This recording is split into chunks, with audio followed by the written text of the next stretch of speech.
24 ফেব্রুয়ারি 2022 সালে রাশিয়া ইউক্রেনে সামরিক অভিযান শুরু করে।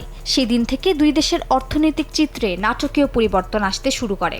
আন্তর্জাতিক মুদ্রা তহবিলের তথ্য অনুসারে 3 বছরে রাশিয়ায় মুদ্রাস্ফীতি 9.5% এবং ইউক্রেনে 12%, যা উভয় দেশের নাগরিকদের জীবনে ক্ষতিকর প্রভাব ফেলেছে।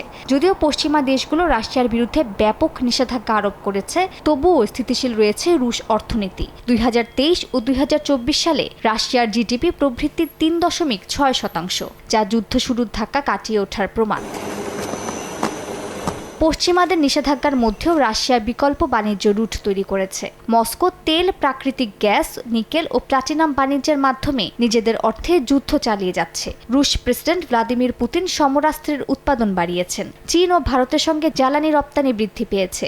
অস্ত্র উৎপাদন ও সামরিক খাতে বিনিয়োগ বৃদ্ধির ফলে কর্মসংস্থানও বেড়েছে। কিছু বিশ্লেষক দাবি করছেন, মার্কিন ও পশ্চিমা নিষেধাজ্ঞা তুলে দিলে রাশিয়ার অর্থনীতিতে ইতিবাচক প্রভাব পড়বে, যদিও ইউরোপের কিছু দেশ এ বিষয়ে দ্বিধায় রয়েছে। অন্যদিকে ইউক্রেন বড় ধরনের অর্থনৈতিক সংকটে রয়েছে।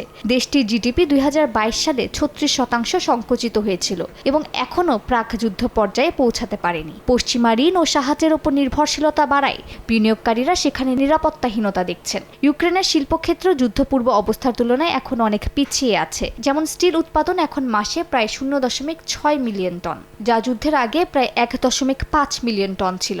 কর্মসংস্থানের ক্ষেত্রে এখনও চ্যালেঞ্জ বিদ্যমান, যেখানে বেকারত্বের হার প্রায় 16.8% বলে জানা গেছে। ইউক্রেনের পুনর্গঠনের জন্য আনুমানিক $500 বিলিয়ন প্রয়োজন হতে পারে। ইউক্রেনের সর্বোচ্চ সহায়তার প্রধান উৎস ছিল যুক্তরাষ্ট্র, যা $95 বিলিয়ন সামরিক, মানবিক ও আর্থিক সহায়তা প্রদান করেছে।